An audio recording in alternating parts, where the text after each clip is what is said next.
Ladies and gentlemen, today we are going to answer the question that has plagued the Elder Scrolls community since time immemorial. Which Elder Scrolls game is the best? I'm here to prove to you which one it actually is, and you won't believe what the answer is. I have poured thousands and thousands of hours into Elder Scrolls. I've played the games, I've studied the lore, and like you, I have been a huge fan of this franchise for a long time now. We've all heard the arguments. We've all read the comments. Oblivion is better than Skyrim. Morrowind is the best Elder Scrolls. Elder Scrolls Online sucks. Well, today, ladies and gentlemen, I am going to settle the debate. I, the one and the only filthy casual, am going to definitively appoint one Elder Scrolls game as the all-time best Elder Scrolls game.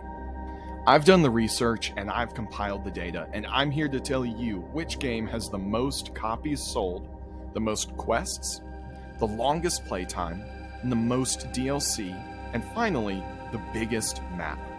Throughout this process, I'll be giving my own opinion on each title and be ranking them based on my personal opinion. By the end of this video, you'll have more information to use in forming your own ranking of these 4 titles. I want everyone watching this video to go down in the comment section, and I want you to make a list of these 4 games in order of which one you like the most to which one you like the least. And we'll talk about it in the comment section. Real quick, guys, before we dive into this list, if you're new to the channel, then consider hitting the subscribe button.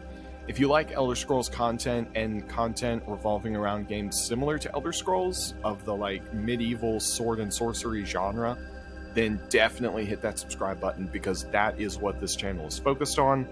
Right now, primarily, we're trying to hyper-focus on Elder Scrolls because there's a lot of video ideas that I want to cover, and there's just a lot to do for Elder Scrolls themed content. So if that's your thing, then definitely hit that subscribe button and hit like on this video if you enjoy it.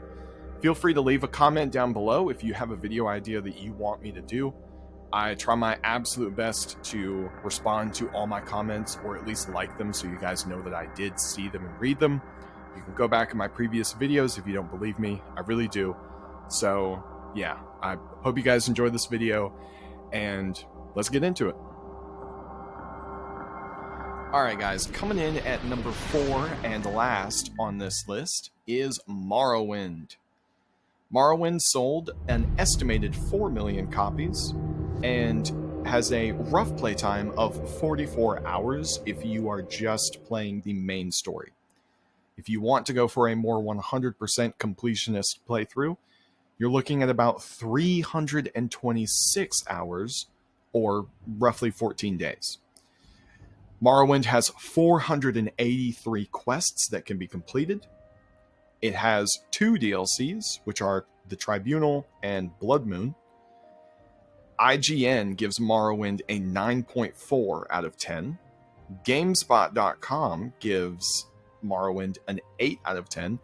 And Steam gives Morrowind a whopping 10 out of 10. The map size for Morrowind is 16 kilometers. Now, these objective metrics right here are why I placed Morrowind in 4th place. Because, to be honest with you guys, I've not actually played Morrowind all that much myself. I have seen people do playthroughs of it. I have studied its lore like I have for every other Elder Scrolls game that I've played. But I just feel like it's not right for me to really do an analytical commentary over the game when I myself have not played it nearly as much as the other Elder Scrolls games. So I'm kind of putting it in 4th place, more so based off of the objective metrics and because something has to go in 4th place, you know? However, I did prepare some trivia for you guys about Morrowind. Morrowind came out in 2002, and so you might be thinking to yourself, ew, that's so old. Or, these graphics could run on a potato.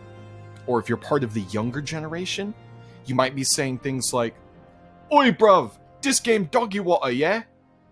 Or if you really hate it, you might even say L plus ratio. But I think we can all agree that last one's a little bit harsh. Again, it came out in 2002. Now, for context, 2002 saw the release of other smash hits like Kingdom Hearts, Harry Potter and the Chamber of Secrets, Scooby-Doo, Night of 100 Frights, and The Legend of Zelda Wind Waker, just to name a few. Now, I'm not saying these games are bad. They're not. I actually played 3 of those games as a kid, and I loved them. But when you compare those games to Morrowind, they just really don't hold up. Chalk it up to the replayability factor of Morrowind, if you wish. Or maybe it's just the sheer amount of weeks, maybe even months, that it would take you to get 100% on that game. But I think we can all agree that Morrowind certainly outshines most of its 2002 release date peers. Now, yes, the graphics are indeed bad. And I mean, they're really, really bad. But there's so much more to a game than graphics, although that sentiment may be dying out. At any rate, Morrowind is well deserving of 4th place. I may not have very many hours on Morrowind, but I for sure make up for it with how many hours I've put into Skyrim. I have over 3,000 hours in the game. I've beaten the game with a character of every playable race. I've legendaried every skill. I've completed every major quest line. If you can think of it, I probably did it. And all that is to say, I'm more than qualified to do a more in-depth review on this game. So, for all you Morrowind fans that may be disappointed with me not giving much attention to the game, I'm sorry. But let me make up for it with Skyrim, okay? Skyrim is downright iconic. It's been immortalized in internet culture, not only because of its intended features, but also because of its bugs and its glitches. Skyrim allowed you to do things never before seen in Elder Scrolls games, like crafting and naming your own equipment, including magic staffs. Staves? Whatever. You could dual-wield weapons for the first time. There were actual finishing moves in combat that offered epic animations of you slaying your enemies. You could become a werewolf. Although technically, Morrowind was the first time in Elder Scrolls where you could do that. However, not many players know you can become a werebear in Skyrim if you know how to go about doing it. There were never before seen enemies in Skyrim, like giants and dragons and reeklings, just to name a few. Skyrim offered players a new leveling system that allowed people to make a far more flexible build than what was possible in previous Elder Scrolls games. The magic was a spectacle to behold, and the equipment design was amazing. Like with every Elder Scrolls game, the soundtrack is absolutely wonderful. I actually know people who listen to Skyrim's soundtrack casually when they aren't even playing the game. So if I'm saying all these nice things about the game, then why did I place it second to last on the list? Well, to be honest, Skyrim dropped the ball with way more aspects of the game than it actually got a touchdown with. The dialogue is bland, and the NPCs don't recognize your accomplishments nearly enough after you've saved the world for the 3rd time on a single playthrough. The combat is fun, but it's too simplified. It's too watered down. NPCs will level up with you, but only to a certain point. By the time you're level 50, there really isn't an enemy in the game to worry about or even take seriously. And before you even go in the comment section and bring up the Ebony Warrior, the Ebony Warrior in himself even is not difficult unless you're playing on higher difficulties. That isn't an issue for previous Elder Scrolls games because they have a limit on what level you can reach. Skyrim does not have a limit to your level. So the question is, what is the point in leveling up, beyond... What was the old level cap? Like 82, I think? Something like that. 72, it was something weird like that. But what is the point in really going beyond that after them releasing the level cap, after them making it so that you can level up indefinitely, why would you even bother doing that when you hit level 50 and there's really nothing in the game that can even touch you by that time? Especially if you've been crafting and enchanting your own gear. If you've been crafting and enchanting your own gear, you can get to that point of like absolute superiority to every other enemy in the game way before level 50.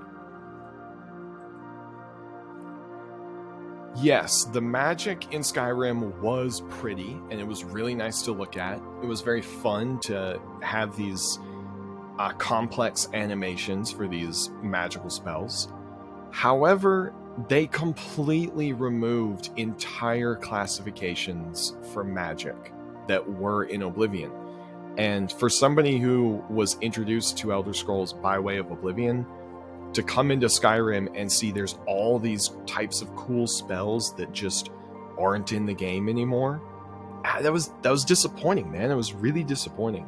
And they gave this stupid in-game explanation as to why you can't learn those spells anymore. Like something about the Empire like ruled it illegal to practice like certain schools. No, come on, Bethesda. You just didn't want to put it in the game. That's the truth. You just didn't want to implement it into Skyrim. You wanted to get Skyrim out, and you thought it'd be okay to not put those in the game.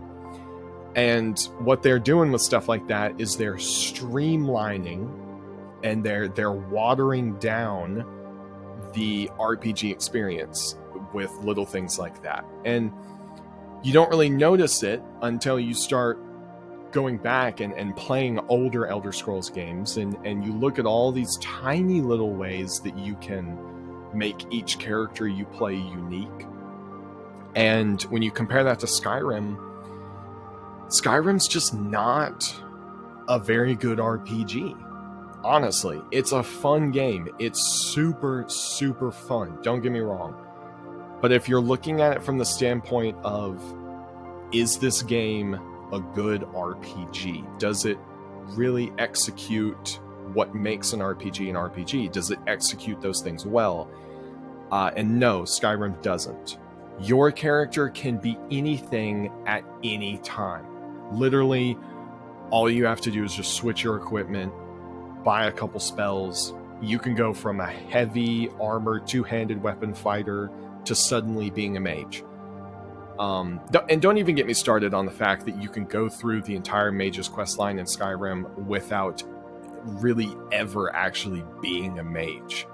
Stuff like that. It's like, yes, it is streamlined. Yes, it is more accessible to a wider player base. You know, Skyrim is very fun for people who are new to RPGs and haven't really caught on to the whole, you know, building your character a specific way to do a specific thing and stuff like that. And that's fine. Skyrim definitely has its place, and we'll go back to that point in a second. But Skyrim's magic spell list is just severely lacking in variety and depth. I was tempted to play Skyrim in last, in all honesty, but despite whatever issues Skyrim has, we can't deny the impact that it's had on the franchise. Skyrim is responsible for bringing so many new players to the scene, as well as flipping the RPG scene on its head, similar to how Morrowind did. Skyrim has sold a truly insane number of copies, and let's be honest, it's gonna continue to sell a crazy number of copies even after Elder Scrolls 6 comes out. It wasn't the best Elder Scrolls game, but in its own way, it kind of was. You see, Elder Scrolls, at the end of the day, yes, it's an entertainment franchise. Yes, it's, you know, a list of video games and I think some books. I might be wrong, don't quote me on that. But it's a business, okay? It's a business. It has to make money, right? And you can't overstate just how powerful and how important of an impact Skyrim had, because it brought in so much money for Bethesda. And what that means is that when one title does super successful, it gives them a reason to make another title, or it gives them reason to support the title that's doing really well. And for us fans, for us who love to consume Elder Scrolls content, at the end of the day, that's what we want. We want more content. So even if you're one of those people like me who has a lot of complaints and a lot of nitpicks about Skyrim, you also got to be happy just for the franchise. You know, you got to be glad that it did so well, because it gave them more resources and more of an opportunity to come back and make an even better game. And in Skyrim's case, they released a groundbreaking DLC which paved the way for newer games to have sort of like base game content. And what I'm talking about is the Hearthfire DLC. Think about that. That was the first time in Elder Scrolls history where you really got to not only buy your own home, okay, which you could do in Oblivion. I wouldn't be surprised if you could do it in Morrowind, but in Skyrim, you actually had the opportunity to build your own home. And yes, the modularization of it, the options were a little bit lacking. They were not necessarily as creative as they could have been, but look, it was a step in the right direction. Heck, it was a jump in the right direction. You could build your own house, which was really cool. I mean, like I said a second ago, you know, even if you feel like they should have given you more options, the options that they did give you, they were pretty cool. And the house that you would build, it actually had utility. It wasn't something just to flex in a single player game, which, you know, is a rant on its own, but it actually had utility. It actually had purpose, and you could adopt orphans, and you could have a spouse, and you could have your own like little family in this world that you're defending and protecting. And that, for an RPG element, is amazing. That is fantastic. And that paved the way for the housing mechanics in Elder Scrolls Online, which really took the idea of Hearthfire and just kind of like put it in overdrive. And well, we'll get to that later. But the point is, Skyrim is not the best Elder Scrolls game. It's just not, okay? But because of the impact that it had on the Elder Scrolls franchise, you can't ever talk about the best Elder Scrolls game without talking about Skyrim. In the immortal words of Todd Howard, it just works. Woo! Ladies and gentlemen, we have now reached the second entry for this list, which also means that you know what I put in the first place entry for this list. Now, before you click off this video, just give me a second, all right? Hear me out. Oblivion sold a whopping 9.5 million copies. Not at all comparable to Skyrim, but still pretty good, The estimated playtime was 32 hours for the main campaign, for the main storyline, versus a 172-hour playtime if you're going to go for the 100% completionist, which is roughly about 8 days. Now, and this next part, the quests, is the first thing that I think is really cool about Oblivion. There are 223 distinct quests in the original game, okay? 213 of them can be tracked in your journal. That means there are 10 hidden quests in Oblivion that are actual quests, but they don't track in your journal entry at all, which means you could play through this game countless times and you might not ever complete any of those quests. And the idea that there's hidden quests in an RPG game, to me, is super cool. Oblivion had quite a number of DLCs, especially compared to Morrowind and Skyrim.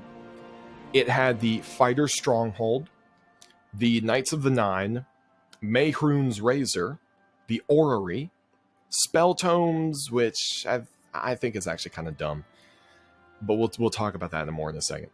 The Thieves' Den, the Vile Lair, the Wizard's Tower, and the quite possibly what is one of the best DLCs in all of Elder Scrolls history, the Shivering Isles.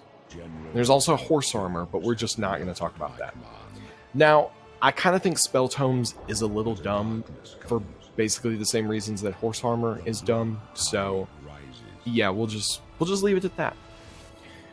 But where do I even start with this game? This was my personal introduction to Elder Scrolls. If it wasn't for Oblivion, I might not have ever gotten into the RPG scene at all. This game has so much nostalgia for me, and that probably means that I'm super biased, but it's my video, so I don't care. Oblivion's music cannot be matched. Neither can its general ambiance. Not a single Elder Scrolls game can compare to the ambiance, to just the vibes, the vibe check that Oblivion passes. You can't even compare to it. There's no chance. The equipment design was amazing, although there were a couple misses, if we're being real. Also, the dialogue was it was a bit awkward. But aside from that, it's a flawless game. The main story had a real sense of gravitas to it. It felt truly urgent for you to complete it. Combat was challenging, but it was rewarding. After progressing to a certain point with your character, you could actually craft your own spells. And that is such a big reason why I think Oblivion surpasses Skyrim. Now, granted, there were some loose restrictions on crafting your own spells, but it's just the fact that if you were not happy, if you were not satisfied with any of the spells that were already in the game, they gave you the tools to just go make your own. And the idea of that, the idea of, hey, let's put some mechanics in the game, which, the magic system and spells, let's put this in the game, and let's go ahead and make a ton of new spells, a ton of different spells that can be used in different situations. Let's categorize them all, give them all, unique uses. But if there's any gaps that a player wants to fill in for his specific build, let's give them the tools to do that. Let's give them the tools to make their own spells that might be tailor-made and unique to their build specifically, that generic base game spells may not have been able to satisfy. And that's fantastic. In Oblivion, it actually mattered how nice you were to NPCs. Unless you just didn't care about losing potential quests, then you could be a jerk, which was also fun because of the awkward dialogue. You could really have some fun interactions with NPCs that way. There were underwater caves and hidden quests and so many shenanigans to be had. There's actually one of the longest standing sort of like hidden mechanics in Oblivion. It's called Goblin Wars, which I would love to do a video on it in the future, but it's extremely complicated. It would take a lot of time for me to do that. I'd be happy to. If you guys want a video on Goblin Wars, comment it in the comment section and get that comment to 50 likes. How about that? If you can get a Goblin Wars comment to 50 likes, I'll pin mine. I'll pin mine in the comment section. I'll say Goblin Wars. If that comment gets 50 likes, then I'll do a video on it. But what happens is you basically you kill the leader of these different goblin clans, and then you take their staves somehow and put them in the camps of other goblins, and you basically make them all fight each other. You should look it up. It's incredible. Oblivion actually motivated you to keep playing until you really, really had nothing left to do. And that's something that most Elder Scrolls games, including arguably the one in first place, just doesn't really do well. If you leveled up high enough, bandits would start wearing glass and Daedric armor. There was no difficulty cap on how difficult the NPCs would become, depending on how high you leveled up. Now, your actual player did have a level cap of level 50, so if you reached that, then you are experiencing the game at peak difficulty.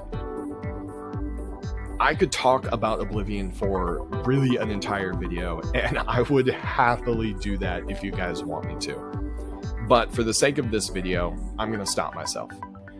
In my rose-tinted eyes, Oblivion is truly peak Elder Scrolls experience, and it will go down as one of the greatest single players of all time across all platforms, at least in my mind.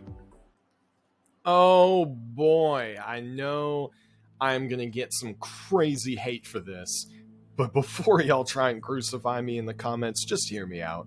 Please hear me out first. If you still want to post your hate comment, then more power to you. Go for it, man. Just give me 1 second. Elder Scrolls Online has sold 15 million copies, which is pretty good. Again, it's nothing compared to Skyrim, but still pretty good. The estimated playtime for the main campaign, which is the greatest main story mode in any Elder Scrolls game, period, is about 45 hours. If you want to go for a completionist run-through of Elder Scrolls Online, you are looking at 447 hours, which is about 19 days. Now, here's one of the crazy things I've found out about this game, researching it for this video. Elder Scrolls Online has 2,350 quests. That is incredible. 2,350 quests, and that's going to grow. We're going to get even more quests in the game as they put out new DLCs. Which brings me to the next point. ESO has so many DLCs. It's got Ascending Tide, the Blackwood chapter, Clockwork City, the Dark Brotherhood, Dragon Bones, Dragonhold, Deadlands, Elsewhere, Firesong, Flames of Ambition, Gates of Oblivion, the Greymore expansion, High Isles chapter, Harrowstorm, Horns of the Reach, Imperial City, Lost Depths, Necrom chapter, Markarth, Morrowind, Murkmire, Orsinium, Scalebreaker, Scribes of Fate, Shadows of the Hist, Stonethorn, Summerrest chapter, Thieves Guild, Wolf Hunter, Waking Flame, and Wrathstone. Wow, that's so many. There's so much content in Elder Scrolls Online. There's so much to do. I don't think I can overstate that. It's truly, I mean, imagine back when you were playing Skyrim, right? And you did hit level, 100 and whatever, okay? And you did the exploits for your equipment, and you're walking around and you're killing everybody in one hit, and you're just like, man, there's nothing to do. There's nothing left. I've done it all. I'm the Jarl in every city. I've stopped the Civil War. I've stopped Alduin. I've killed Miraak. I have defeated Harkon. Like, you've done all these things, and you're just like, man, I want to keep playing Skyrim, though. I love it, but there's nothing left to do. I challenge you to get to that point in Elder Scrolls Online. I challenge you to get to the point where there's actually nothing left for you to do. There's no zone for you to go complete. There's no zone story for you to go do. There's no dungeon for you to complete. There's no trial, like none of that stuff. There's, especially if you're a more casual player, a lot of the ESO player base is young adults and up, really. People who have part-time jobs, full-time jobs, and who have other a myriad of other things going on in their life, and especially for those people that are more casual players, it's so crazy how long it would take you to really play through everything. The map size for Elder Scrolls Online is estimated to be 400 kilometers. That is more than the map size of Oblivion, Morrowind, and Skyrim combined and doubled. Maybe not doubled, I didn't actually do the math for that, but like, it's a lot. It's so big. It's so big. And as soon as you boot up the game and you get out of the tutorial area and you look at your map and you zoom all the way out, you're like, wow. And even if you're just talking about Tamriel, even if you're not talking about the different realms to go to, wow. It's so big. Such a massive game. If you've been playing ESO for a year or more now, then you're already well aware that the dev teams change mechanics. Now, sometimes those changes are drastic and they mess up people's builds. And sometimes especially if you take a break from playing ESO and then you come back, if you've missed a couple patches, it can really feel like a different game, which there's some upsides to that. There's definitely some bad sides. I don't really want to get into all of that because it's mostly semantics and personal opinion, which whatever your personal opinion on it is totally valid. That's fine. But there's no point in getting into that debate. Everyone has different opinions on what have been good patches and bad patches. But what we should remind ourselves is that ESO is still getting patches. It's still getting support from the dev team. The DLCs are still coming out almost a decade later. They're still trying to pour love and time and energy into this game to really try and make it as good as it can possibly be. Bethesda's trying to provide more support for this game than they have for any other Elder Scrolls title. Now, sure, it's not perfect. If you guys have watched any of my previous videos, you'll know that I'm a massive ESO fanboy. I love the game. I could praise it, all the days long. But there are some things that are not the best. Even I have some complaints about ESO. The problem is they can't make the game perfect for everyone. And if you think that that's even remotely possible, then you have no idea what it's like to create any kind of content for public enjoyment. ESO brought a lot of new people to the Elder Scrolls scene, much like Skyrim did, but they went the extra step. ESO reaches a community that Skyrim wasn't fully tapping into. That's the MMO scene, the subgenre of RPGs, if you will. Now, you and your friends can explore the world of Elder Scrolls side by side without needing to jump through some crazy hoops to make mods work. And yet, you can still enjoy the game as a solo player as well. And that's one of the big things that I love about ESO, is how it can be played and enjoyed so much by casual players.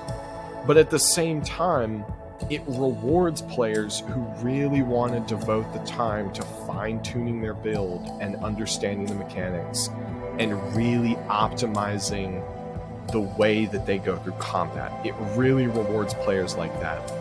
While at the same time, when you're playing it, you don't really feel like you have to, right? Like, let's kind of sidebar for a second and talk about a game, a more recent game like Elden Ring. So, you can't really casually play Elden Ring. Not really. Not if you're going to try and go through the entire game. For a game like Elden Ring, you have to be serious about it. You have to really get into it, and you have to really understand the combat. You have to really take time to practice and really get it down pat. And for some people, and I'm sure you're going to show up in the comment section, I'm sure some people will go down and say, oh, Elden Ring wasn't that hard. No, dude, shut up. Just shut up, man. Elden Ring's tough. Dark Souls is tough. Demon Souls is tough. It's the whole point of the game. You're not cool for saying that it's not tough. We all know it is. But the point is, Elder Scrolls Online is kind of like the happy medium. They somehow did both, where you can get really into the game and really understand all of the finely tuned mechanics and really nerd out over it, and you'll gain an edge over people who don't really understand that stuff. But if you don't have the time for that, then you can just log on and do some quests and go through some dungeons and you can have fun. And that inclusivity, the way that it brings multiple types of players together into one game, is just something really, really special. There are some things that had to be left out by the account of it being an MMO and not a single-player game, and it's unfortunate. I really do miss the spellcrafting from Oblivion, and I really miss the super overpowered stealth mechanics of Skyrim. I miss the superb dialogue that Morrowind offered, even though there really wasn't much voice acting, but whatever. Morrowind gets a pass on that. However, nothing compares to finally being able to play Elder Scrolls with my loved ones. My friends and my family, we all get to get on and explore the world of Elder Scrolls together at the same time, side by side. Combat is fun in both PvE and PvP, which cannot be said for that many MMOs. The dungeons are amazing, especially the I want to say the last 4 or 5 dungeons that they put out were like chef's kiss. 10 out of 10 would play again and do play again. So amazing. There's so much content in this game to explore that it's almost overwhelming, but they added things like zone guides to help you figure out where you need to go and what you need to do to help kind of give you a target, so to speak. Like I said earlier, the main story of ESO is the best main story of all Elder Scrolls games. Do not add it. That game's story, being able to fight that was one of the things when I played through Oblivion. That was one of the few things I was disappointed at in Oblivion, is that you go through all these hoops. You go through all this stuff, and Mehun's Dagon finally shows up, and you cannot do anything to him. You can't. You cannot hurt him. You literally have absolutely no chance, and it is completely irrelevant to how powerful your character is. Now, narratively speaking, if you're talking about lore implications, totally made sense. It was fine. Totally made sense. But as a player who goes through that journey, you want to be able to fight the big bad, and that's exactly what you get to do in Elder Scrolls Online. You go through an absolute gauntlet, and then at the very end, you're put in a position where you're able to actually fight Molag Bal. And I think they did it really well on the lore side, because it's not like you permanently destroy him, and it's clear that Molag Bal kind of let you win in a way.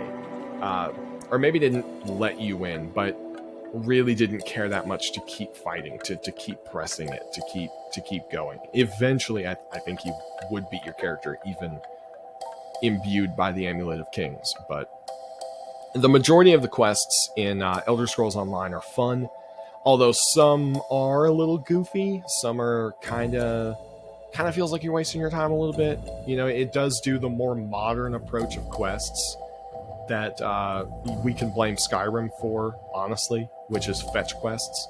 That was not really a huge thing in Elder Scrolls games until Skyrim showed up, so thanks for that, Skyrim. Nobody likes fetch quests. The crafting system is decently optimized. Could be better, but I'm happy with it. And the customization options for your character's appearance are top-notch. You also have the option of forming your own guild and hosting guild events. This is where what I was talking about when I was talking about Skyrim's Hearthfire DLC. ESO has amazing housing options for your character, and by allowing your guild mates to have permission to travel to your home, you can effectively create a guild hall, essentially. And that opens up the opportunity for so much community interaction and so much things that you guys can come up with your own games and your own events, just to kind of break up the monotony of grinding quests or grinding dungeons. Kind of gives you a little break to that, and it's fantastic. And if you think that the houses in ESO don't look good, you've not seen them all. There's just no way. There's got to be a house out there for everybody. They're so well done and so varied in their styles. And look, it's just incredible. It could be its own video, honestly. But again, and I'll do that if you guys want me to. We can do a housing tier list. I've seen other videos like that on YouTube of guys like putting together their like 5 favorite houses from ESO. I'd be happy to do that if you guys want. But I'll save that for a different time, because we're already over 40 minutes in the recording. So, in summary, I think ESO is the best Elder Scrolls game for what it's done for the community, and because it's still getting full support from the devs after nearly 10 years. If you want to be a sweat and really dive into the mechanics of the game, then you can, and the game will reward you for that. But you can also play the game super casually like I do, and you can have a fantastic time.